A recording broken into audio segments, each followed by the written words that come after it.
Irmãos, antes de abrirmos a palavra no texto da nossa pregação, nós iremos mais uma vez ao Senhor em oração.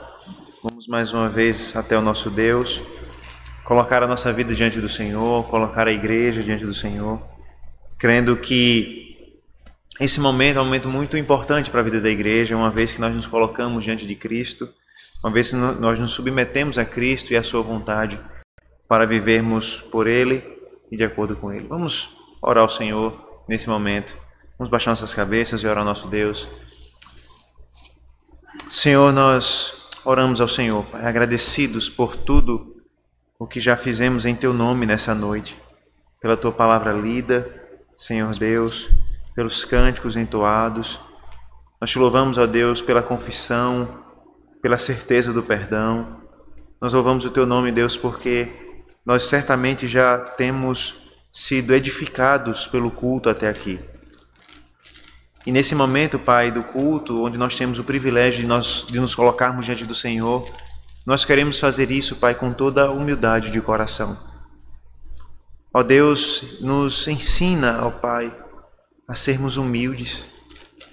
Nos ensina, Senhor Deus, e nos lembra que o Senhor não escolheu as grandes coisas deste mundo, mas o Senhor escolheu pecadores, falhos, pobres, miseráveis como nós. Ó Deus, nos lembra, ó Pai, constantemente que a nossa salvação é inteiramente pela graça. Não depende da nossa capacidade intelectual, não depende dos títulos que nós alcançamos ao longo da vida, não depende da nobreza da nossa família, nem do poder que nós venhamos a ter nesse mundo. A salvação é unicamente pela graça, por meio da fé em Jesus Cristo.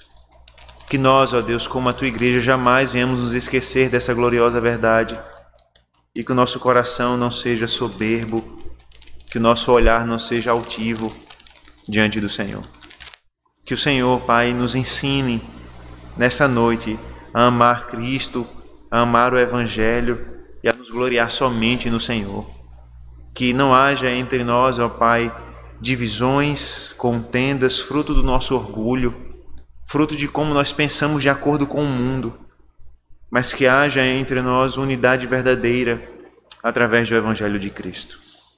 Deus abençoa a Tua igreja, edifica a Tua igreja no Evangelho. É o que nós oramos em nome do Senhor Jesus Cristo. Amém. Amém. Nós vamos abrir a palavra de Deus mais uma vez nessa noite, agora na primeira carta de Paulo aos Coríntios. Nós daremos continuidade às nossas exposições nessa carta. Primeira carta de Paulo aos Coríntios. Nós ainda estamos no capítulo 1 e nós, com a graça do Senhor, encerraremos esse capítulo hoje. 1 Coríntios capítulo 1, nós faremos a leitura a partir do versículo 26 até o versículo 31. 1 Coríntios 1, a leitura a partir do versículo 26 até o versículo 31.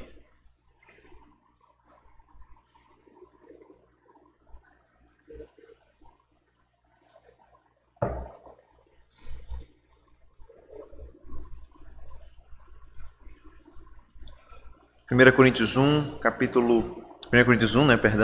a partir do versículo 26 até o versículo 31. Escute com atenção, com fé, é a palavra de Deus e ela nos diz assim: Irmãos, considerem a vocação de vocês. Não foram chamados muitos sábios segundo a carne, nem muitos poderosos, nem muitos de nobre nascimento. Pelo contrário, Deus escolheu as coisas loucas do mundo para envergonhar os sábios, e escolheu as coisas fracas do mundo para envergonhar as fortes. E Deus escolheu as coisas humildes do mundo e as desprezadas e aquelas que não são, para reduzir a nada as que são, a fim de que ninguém se glorie na presença de Deus. Mas vocês são dele, em Cristo Jesus, o qual se tornou para nós, da parte de Deus, sabedoria, justiça, santificação e redenção, para que, como está escrito, aquele que se gloria, glorie-se no Senhor. Amém. Amém. Vamos mais uma vez em oração, dessa vez pedindo a sua graça para compreendermos aquilo que o Senhor tem a nos dizer. Senhor, nós acabamos de ler a Tua palavra e nós cremos que de fato nela nós encontramos as palavras da vida eterna. Te pedimos, ó Deus, desvenda nossos olhos e nos faz ver o Evangelho, nos faz ver a glória de Cristo, para que nós venhamos nos gloriar somente no Senhor. Essa é a nossa oração, em nome de Jesus Cristo. Amém. Amém. Irmãos, nós temos agora chegado no final do capítulo 1 dessa carta e nós lembramos um pouco da história do relacionamento de Paulo com esses irmãos. Paulo iniciou essa igreja, Paulo fundou essa igreja e depois de um período distante da igreja, ele recebe más notícias a respeito daquela igreja, daquela congregação que ele havia iniciado. Quais más notícias eram essas? Em resumo, a igreja passava por uma grave crise. De maneira geral, nós podemos dizer que essa igreja, irmãos, havia sido infectada pelo modo de pensar do mundo ao seu redor. Infectada a tal ponto que aquela igreja estava se dividindo em partidos. Uns que se diziam ser de Paulo, uns que diziam ser de Pedro, outros que diziam ser de Apolo. Pessoas que estavam se dividindo em torno de personalidades, se dividindo em volta de pregadores por causa do orgulho e da soberba daquela cultura. Como nós sabemos, irmãos, Corinto, juntamente com Atenas era um dos grandes centros da cultura greco-romana naquele período e uma cidade muito reconhecida por ter pessoas poderosas, pessoas influentes, pessoas respeitadas e cheias de prestígio.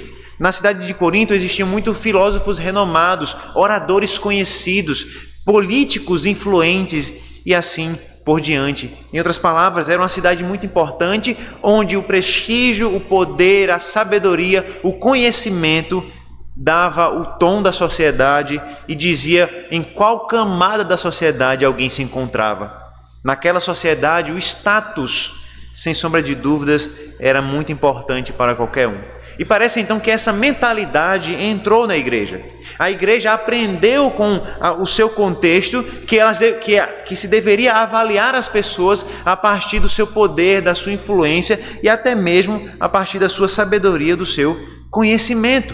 E por causa disso, aquela igreja estava se dividindo entre aqueles que valorizavam esse conhecimento, esse status, essa sabedoria, e ao invés disso, ao invés de valorizar o Evangelho de Cristo, eles acabavam valorizando a cultura, o prestígio e o status.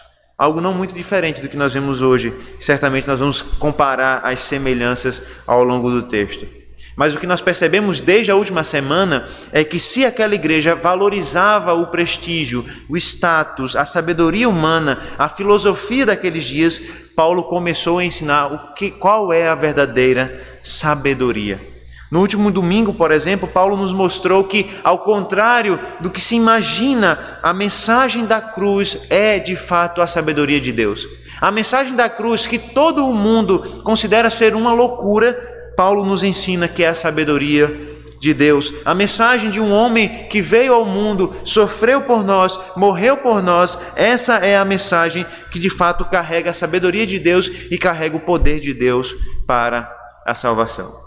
Paulo ainda continua buscando ensinar esses irmãos qual é a verdadeira sabedoria.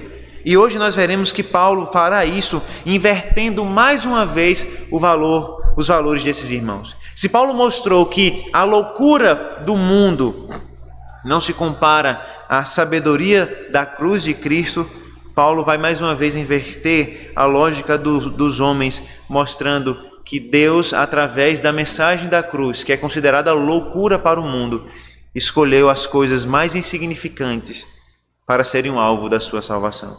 Ao contrário do que todos nós esperávamos, Deus não escolheu a partir do prestígio, do poder, do status, do conhecimento, da riqueza.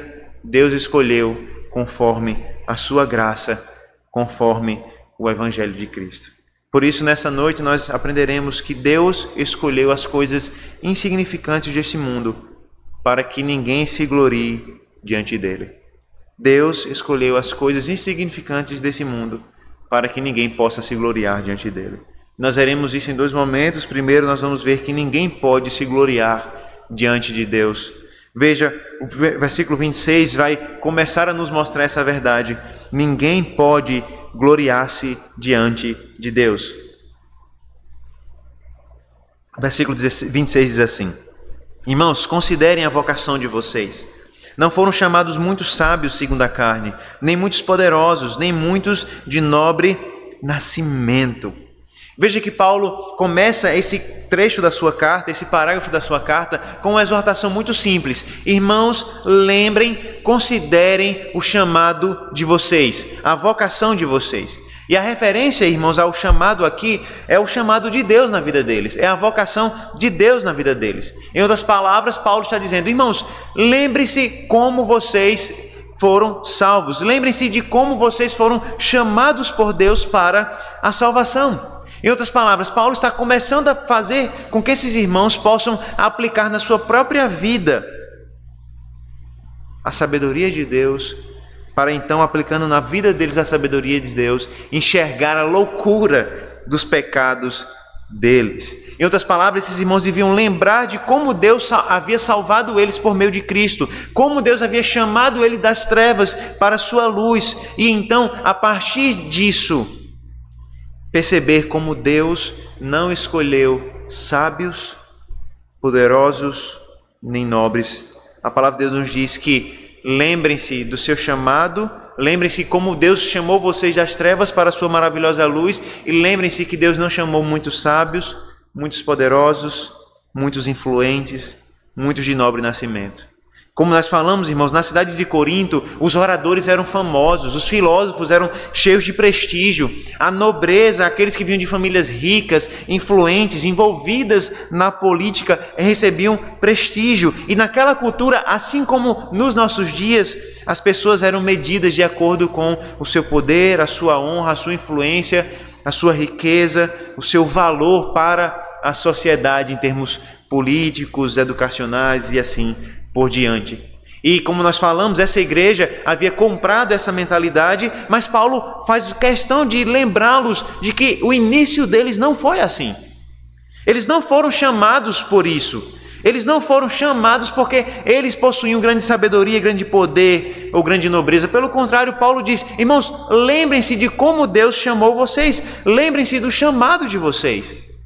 E aqui nós vemos a habilidade de Paulo para tratar o coração daquela igreja. Paulo exorta aquela igreja a lembrar quem eles eram e a lembrar como Deus havia chamado eles. Veja que nos versículos 27 e 28, Paulo vai inverter a sabedoria humana, inverter a expectativa humana, dizendo o seguinte: pelo contrário, Deus escolheu as coisas loucas do mundo para envergonhar os sábios, e escolheu as coisas fracas do mundo para envergonhar as fortes. E Deus escolheu as coisas humildes do mundo e as desprezadas e aquelas que não são, para reduzir a nada as que são. Irmãos, Paulo está dizendo claramente: irmãos, lembrem-se de como vocês foram chamados por Deus, e lembrem-se que Deus não chamou muitos de nobre nascimento, nem de conhecimento, nem de riqueza. Vocês não foram salvos porque vocês eram nobres, inteligentes, ricos ou poderosos. Muito pelo contrário, Paulo diz: irmãos, vocês foram salvos pela graça, porque Deus não chama muitos poderosos, nobres e assim por diante. O que Paulo está fazendo, irmãos, é de fato puxar aqueles irmãos que tinham um ego tão inflado para a terra novamente. Paulo está dizendo: vocês valorizam tanto a riqueza, vocês valorizam tanto a sabedoria, vocês valorizam tanto o status social, vocês valorizam tanto a influência política que alguém pode ter. Não se esqueçam, ou melhor, lembrem-se que vocês não tinham nada disso quando Deus chamou vocês. Vocês valorizam tanto aqueles que sabem falar, aqueles que têm boa oratória, vocês valorizam tanto aqueles que são famosos. Lembrem-se que vocês não tinham nada disso quando Deus chamou vocês. Pelo contrário, Paulo diz: Deus escolheu as coisas loucas, fracas, humildes e desprezadas desse mundo. Veja que Paulo primeiro falou: lembre-se do chamado de vocês, e agora Paulo diz: Deus escolheu, não é? E aqui veja como está muito claro que escolher e o chamado de Deus estão intimamente atrelados. Ou seja, Deus chama aqueles a quem Ele escolheu. E aqueles que são escolhidos por Deus, de fato, recebem o seu chamado. Paulo está deixando mais uma vez claro para nós que a salvação não é fruto das nossas obras ou daquilo que nós fazemos, da nossa busca por Deus, mas é Deus quem nos escolhe e Deus quem nos chama. E na sua soberania e graça, Deus não escolheu salvar os poderosos, os ricos e os nobres desse mundo. Paulo faz questão de nos dizer: irmãos, vocês estão valorizando o poder, mas quem de vocês tinha poder quando Deus salvou vocês? Vocês valorizam a sabedoria, a inteligência, mas qual de vocês é um filósofo conhecido? Se nós pensássemos hoje em dia, Paulo poderia estar dizendo na nossa igreja: vocês valorizam a status social, mas quem de vocês é rico aqui? Quem de vocês aqui escreveu muitos livros que são citados, mencionados na academia? Quem de vocês publicou best-sellers aqui em termos de venda? Quem de vocês aqui receberam um prêmio Nobel por algum ato grandioso nas ciências? Quem de vocês aqui já foi presidente, governador, senador? Quem de vocês aqui foi influente nessa sociedade? Deus escolheu salvar vocês, não porque vocês tinham poder, não porque vocês tinham influência, não porque vocês tinham grande inteligência. Deus escolheu salvar unicamente pela graça. Não há dúvidas, irmãos, que Paulo está nos ensinando que Deus salva pelo seu chamado eficaz. E esse chamado eficaz é fruto da escolha de Deus. Deus escolhe salvar pecadores como nós. E quando Ele escolhe salvar pecadores como nós, Ele nos chama. E quando nós somos chamados por Deus, evidentemente nós atendemos o chamado de Deus, porque esse chamado é irresistível. Veja que nós devemos observar, irmãos, que essa exortação que Paulo está dando aqui é fruto do parágrafo anterior, não é fruto daquilo que ele nos disse nos versículos 18 até o versículo 25. Em outras palavras, dos versículos 26 a 29, Paulo está dando mais informações sobre aquilo que ele disse antes. Ou seja, se Paulo lembrou aos irmãos que a mensagem da cruz, ela inverte a expectativa do ser humano, o fruto dessa mensagem também. Paulo disse: olha, a mensagem da cruz é loucura para o mundo, porque ninguém espera que a mensagem de um homem que foi crucificado seja o poder e a sabedoria de Deus para a salvação. Mas eu digo a vocês, é exatamente isso, é o Evangelho, a mensagem da cruz, que é o poder de Deus e a sabedoria de Deus para a salvação. E Paulo está dizendo ainda mais: não é só o Evangelho que inverte a lógica do mundo, mas os próprios frutos do Evangelho invertem a lógica do mundo. Aqueles que são frutos do Evangelho, que são frutos da cruz de Cristo, não são aqueles que nós esperaríamos. Nós esperaríamos que Deus, na sua soberania, salvasse os mais inteligentes, os mais capacitados. É assim que funciona na natureza, não é? Na natureza, quem sobrevive é o animal que melhor se adapta ao ambiente. O mais forte, o mais inteligente, o mais esperto, o mais rápido. Mas não funciona assim com a graça de Deus.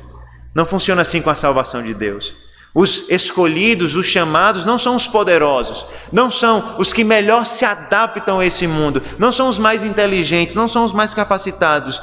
Deus, em sua graça e soberania, escolheu chamar aqueles que são desprezados, as coisas insignificantes, as coisas que não são nesse mundo. Veja, Thomas Schreiner, ele vai dizer algo muito interessante. Ele diz: assim como a cruz inverte as expectativas humanas quanto à salvação do mundo, Deus também escolheu salvar candidatos improváveis, os tolos e os fracos, aqueles que não são estimados pela sabedoria, aqueles que carecem de poder político. São esses que Deus de fato chamou para a sua salvação.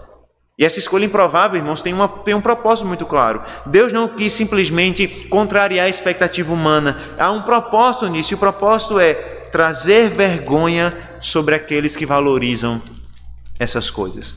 Trazer vergonha sobre aqueles que valorizam status e poder. Por que Deus escolheu os insignificantes? Por que Deus não chamou muitos poderosos? Por que Deus não escolheu muitos sábios? Deus fez isso para envergonhar justamente nós que valorizamos essas coisas.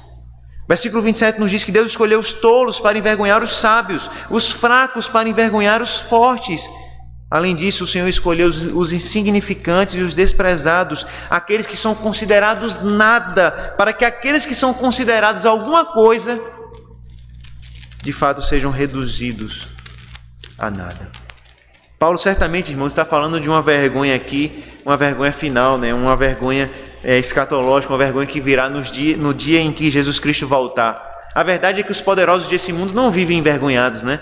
Os sábios desse mundo não vivem envergonhados. Pelo contrário, os sábios desse mundo vivem soberbos pela sua sabedoria.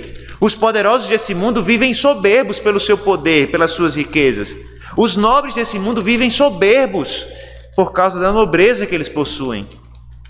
Mas Paulo nos lembra que um dia Deus os envergonhará publicamente. Aqueles que confiam no dinheiro, um dia chegarão diante do Senhor com essa confiança e serão humilhados.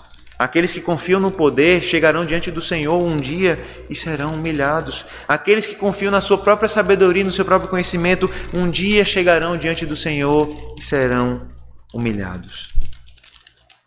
A verdade, irmãos, é que o homem mais inteligente nesse mundo, a mulher mais nobre desse mundo, o homem e a mulher mais rica desse mundo, eles não têm aquilo que de fato mais vale nesse mundo, que é de fato o Evangelho de Cristo. Eles não compreendem o Evangelho e por isso eles valorizam o poder, o status e a sabedoria, porque eles não conhecem aquilo que de fato importa. Nós acabamos de ler, antes de iniciarmos a pregação, que nem só de pão vive o homem, ou viverá o homem, mas sim da palavra que procede da boca de Deus. Os homens vivem planejando a sua comida, o seu status, o seu poder, mas a palavra de Deus nos lembra que há de fato coisas mais valiosas do que essa. Veja que no final do versículo 28, Paulo diz que além da vergonha acontecerá uma outra coisa. Paulo nos diz que aqueles que confiam nessas coisas serão reduzidos a nada. É interessante que esse verbo que é traduzido por reduzir a nada significa que algo perdeu o seu poder, a sua efetividade, algo se tornou impotente. Em outras palavras, Deus escolheu as coisas insignificantes desse mundo, as desprezadas, para tornar impotente, ineficaz aquelas que têm grande poder. Em outras palavras, irmãos, diante de Deus, a nossa sabedoria não tem efetividade alguma, não tem efeito nenhum. Diante de Deus, o nosso status, a nossa riqueza, o nosso dinheiro, o nosso poder não tem efetividade alguma, não tem poder algum, não muda nada para Deus. Pelo contrário, o Senhor não leva essas coisas em consideração. O Senhor não salva muitos poderosos, muitos ricos, muitos nobres. Deus escolheu os desprezados e insignificantes para, por meio desses, mostrar a sua graça e envergonhar aqueles que valorizam essas coisas e reduzir a nada aqueles que valorizam essas coisas. E veja, irmãos, como é interessante como Paulo trata o coração desses irmãos aqui, porque essas afirmações de Paulo expõem duas ironias nessa situação toda dos irmãos. A primeira ironia é que aqueles irmãos de Corinto honravam e desejavam prestígio e status, porém Deus não se agradava dessas coisas e Deus não escolheu essas coisas. Ou seja, aquela igreja que valorizava poder, status, sabedoria, se esqueceu que Deus não valorizava essas coisas. Deus não valoriza a sabedoria humana, nem o poder humano, nem a nobreza humana. Mas a segunda ironia dessa situação é que, ao afirmar que Deus não escolheu muitos sábios, poderosos e nobres, Paulo está mostrando para aquela igreja que eles mesmos não eram o que eles buscavam ser. Em outras palavras, Paulo, com muita habilidade, com muita sabedoria, está jogando na cara daqueles irmãos e dizendo: vocês valorizam tanto o poder, o status e a sabedoria, e vocês não têm nada disso. Vocês valorizam tanto essas coisas e vocês são pobres, vocês não têm nobreza nenhuma e nenhum de vocês é muito inteligente. Paulo está dizendo: vocês se esqueceram de que vocês não tinham nada dessas coisas e Deus salvou vocês.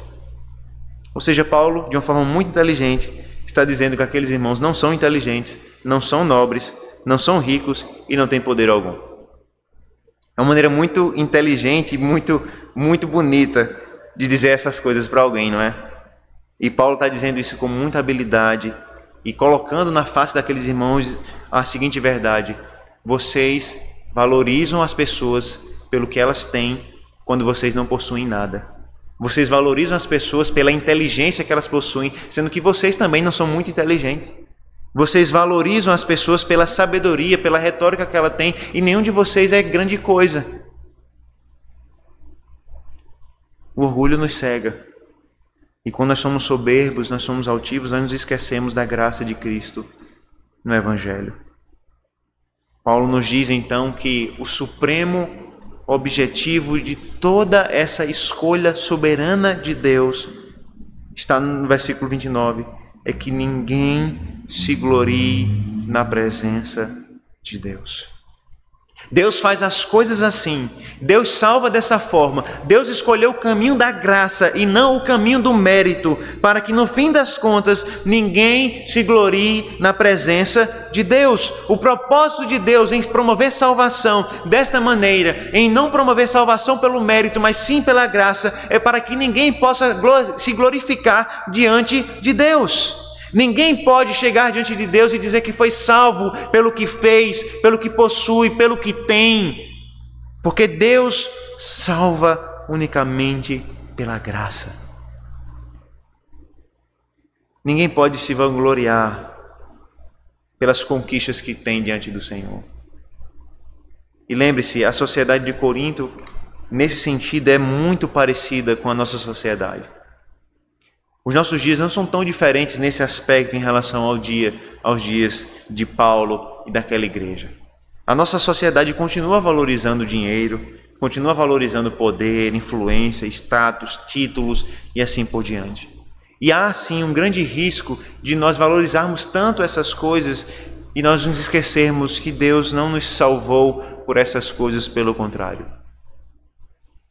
Deus salvou as coisas desprezadas desse mundo. Olhe para essa igreja, olhe para nós. Não há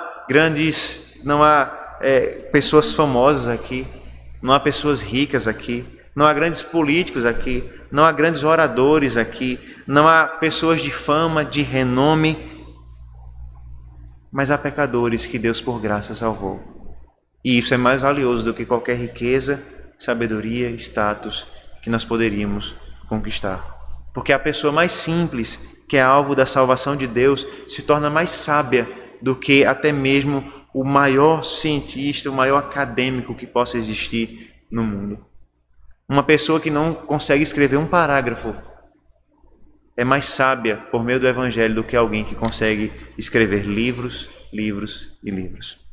Porque através do Evangelho ela compreendeu que existe um Deus que pela sua graça salva pecadores pela mensagem do Evangelho, pela mensagem da cruz. E isso dá sentido à vida, isso dá salvação, isso é o poder de Deus para a salvação. Irmãos, a nossa sociedade nos faz valorizar coisas tão passageiras, mas Paulo nos lembra, não foi assim que Deus nos chamou. Deus não nos chamou por causa dessas coisas e Deus não nos chamou para essas coisas. Deus nos chamou para a salvação pela graça. E é pela graça que nós somos salvos. Deus escolheu as coisas insignificantes para que ninguém se glorie diante dele. Nós vamos ver então, nos versículos 30 e 31, a segunda parte, que aquele que se gloria de fato, Paulo nos ensina, deve se gloriar, na verdade, unicamente em Deus. Veja o versículo 30, o que ele nos diz.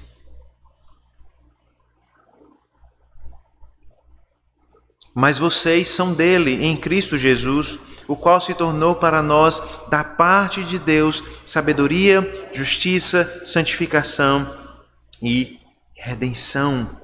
Veja que o versículo 30, irmãos, aqui é uma afirmação muito clara da graça de Deus revelada em Cristo Jesus.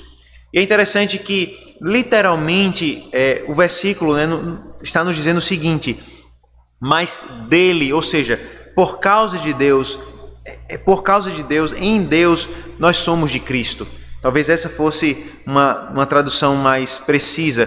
Por causa de Deus, nós somos de Cristo.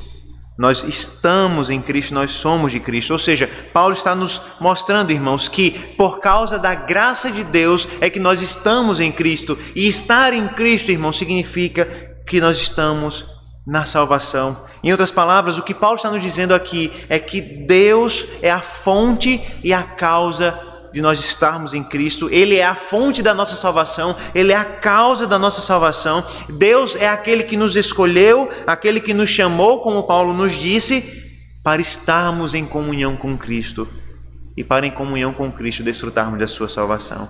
O que Paulo nos diz em poucas palavras, nesse versículo 30, ele nos diz com mais algumas palavras em Efésios. E eu peço que você, por gentileza, abra sua Bíblia em Efésios capítulo 2. Nós vamos ler do versículo 8 até o versículo 10, Efésios 2, do 8 ao 10.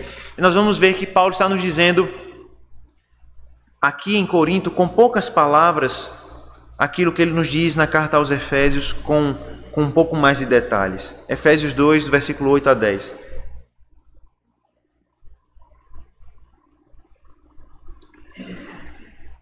Assim diz a palavra do Senhor.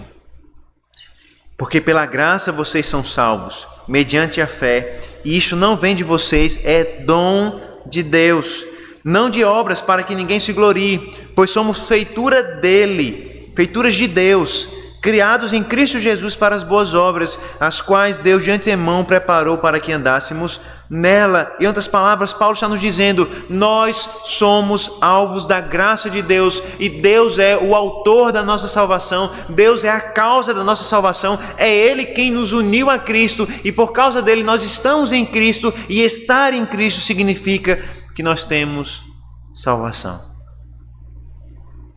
E Paulo então está nos dizendo, ninguém pode se gloriar na salvação, porque é Deus quem nos escolheu, é Deus quem é a fonte e a causa da nossa salvação. A nossa salvação é inteiramente pela graça, por isso ninguém pode se exaltar diante dele, porque nenhum mérito pode prevalecer diante de Deus, porque a nossa salvação depende inteiramente dele. É por causa dele que nós estamos em Cristo.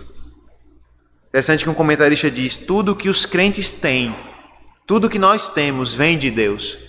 O que explica porque eles podem se gloriar apenas em Deus, por aquilo que Deus fez por eles mesmos. Em outras palavras, irmãos, tudo o que nós temos em Cristo, e nós estamos em Cristo por causa de Deus. Ninguém pode se gloriar diante do Senhor, porque tudo que nós temos, nós recebemos, e nós recebemos de Deus. De acordo com Paulo, estar em Cristo é estar salvo, porque Paulo nos diz que Cristo se tornou para nós, da parte de Deus, primeiro, sabedoria. E é fácil compreender isso quando nós lembramos do contexto que Paulo está falando aqui. Paulo nos diz que a mensagem da cruz se tornou, então, sabedoria de Deus. É considerada loucura para o mundo, mas ela é sabedoria de Deus e poder de Deus. Em outras palavras, Paulo está nos dizendo, aquele Cristo, aquele homem que foi desprezado pelo mundo, que foi rejeitado pelos homens, que foi crucificado como um criminoso pelos homens, ele se tornou para nós a sabedoria de Deus, porque nós somos salvos por ele, e através dele nós ganhamos uma sabedoria que nenhum homem na terra pode ter, através dos livros, da faculdade ou de qualquer outra forma de ganhar conhecimento. A mensagem da cruz, que é vista por muitos como loucura, é recebida como sabedoria de Deus para aqueles que creem, para aqueles que foram salvos. Para nós, o Cristo crucificado é a mais gloriosa manifestação da sabedoria de Deus, é a suprema revelação da sua graça. Esse mesmo Cristo, além de sabedoria, se tornou para nós justiça e santificação. E Paulo evidentemente está falando de duas dádivas de Deus, duas bênçãos que Deus nos deu por meio de Jesus Cristo. A primeira bênção é a bênção da justificação. Ou seja, em Cristo os nossos pecados são perdoados. Em Cristo nós podemos estar diante de Deus como justos por causa dos méritos de Cristo. Em Cristo nós estamos diante de Deus não como pecadores culpados, mas como pecadores que foram justificados, perdoados pela graça de Deus.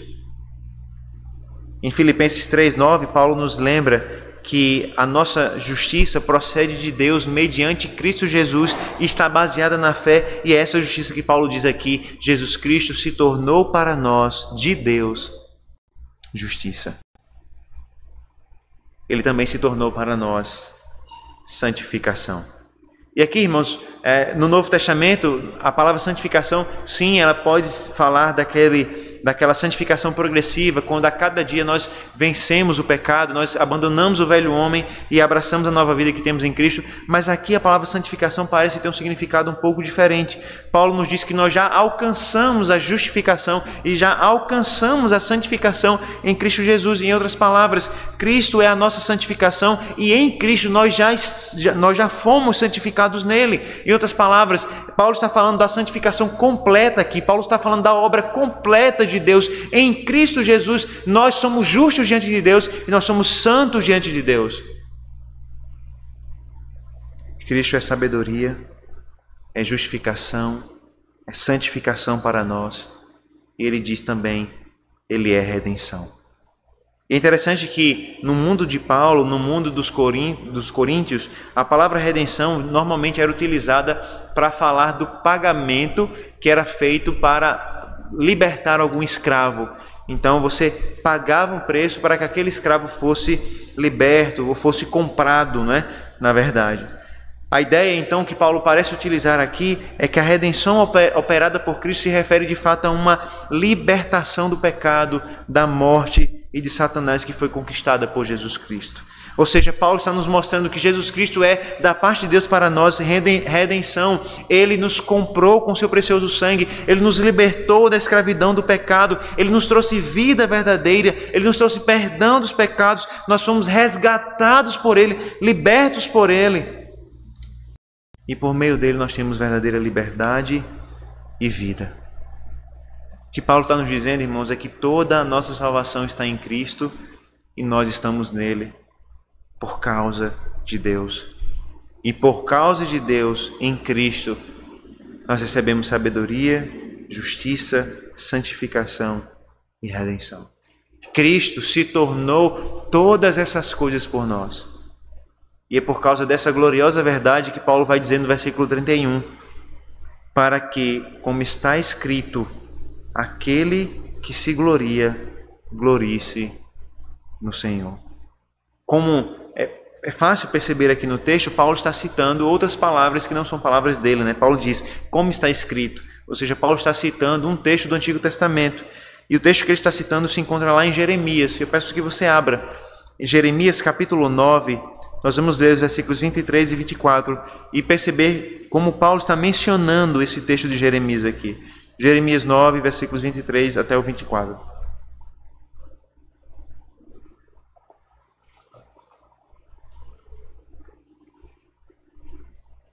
Jeremias 9, versículo 23 e 24 nos diz assim: Assim diz o Senhor, não se glorie o sábio na sua sabedoria, nem o forte na sua força, nem o rico nas suas riquezas, mas aquele que se gloria, glorie-se nisto, em me conhecer e saber que eu sou o Senhor e faço misericórdia, juízo e justiça na terra, porque destas coisas me agrado, diz o Senhor.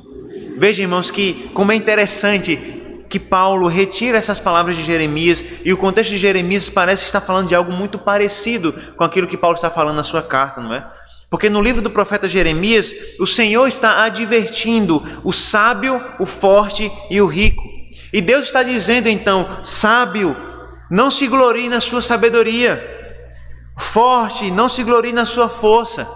Rico, não se glorie na sua riqueza. Ele diz, pelo contrário, todo homem deve se gloriar nisto, em conhecer a Deus e saber que Ele é o Senhor, que Ele faz misericórdia, juízo e justiça na terra. Em outras palavras, o profeta está nos dizendo, há apenas uma única razão que o homem pode se gloriar. Ele pode se gloriar em conhecer a Deus, em conhecer a graça de Deus, a justiça de Deus, a misericórdia de Deus. E nisso nós podemos nos gloriar. O rico não pode se gloriar na sua riqueza, nem o forte na sua força, nem o sábio na sua sabedoria, mas no verdadeiro conhecimento de Deus. E é justamente por causa disso que Paulo usa as suas palavras para exortar os irmãos dessa igreja e para nos exortar também nessa noite.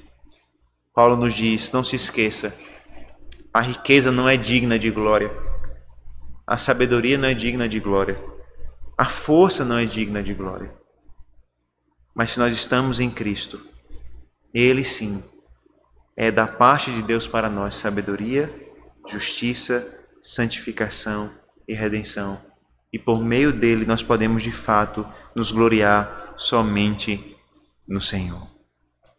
Como o Garland ele nos lembra, os tolos e os ímpios se gloriam em si mesmos, porém os verdadeiros sábios exultam em Deus.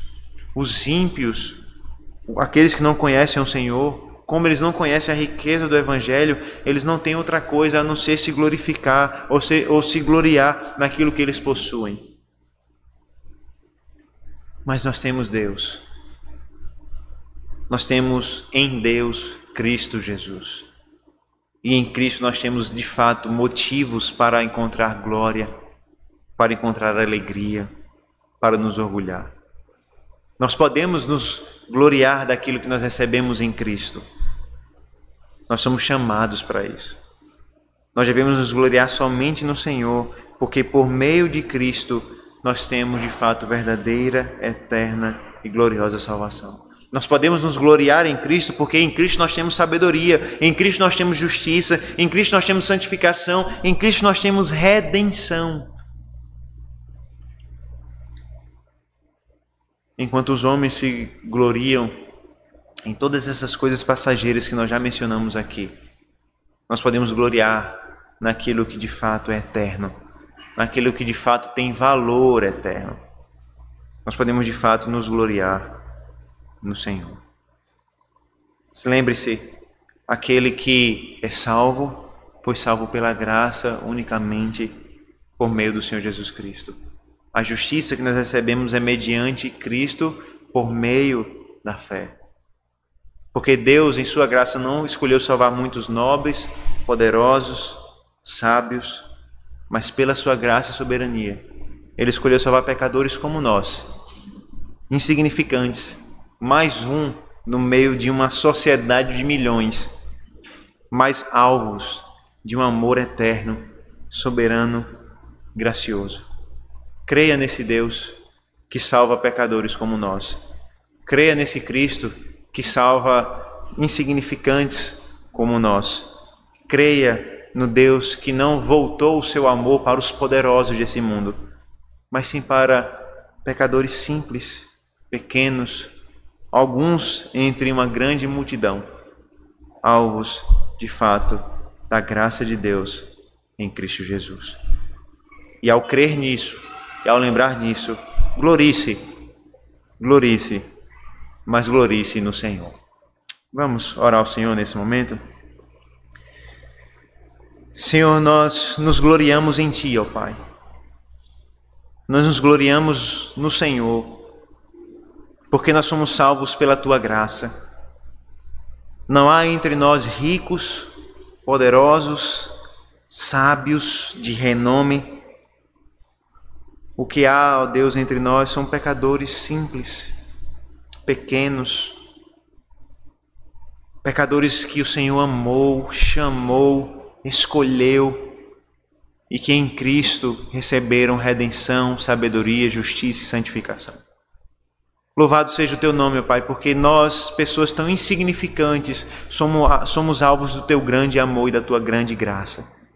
Louvado seja o Teu nome, ó Pai, porque nós não estamos numa competição tentando conquistar a Tua graça ou conquistar o Teu amor. Nós recebemos isso gratuitamente em Cristo.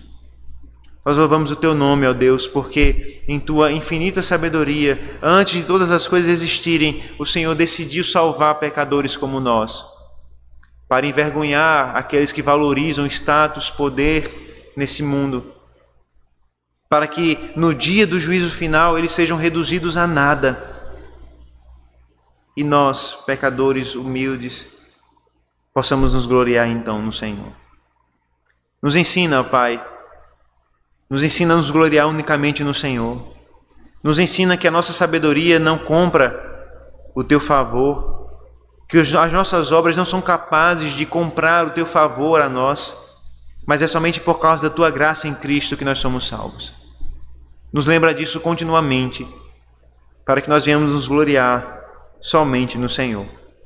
Essa é a nossa oração em nome de Cristo Jesus. Amém. Amém.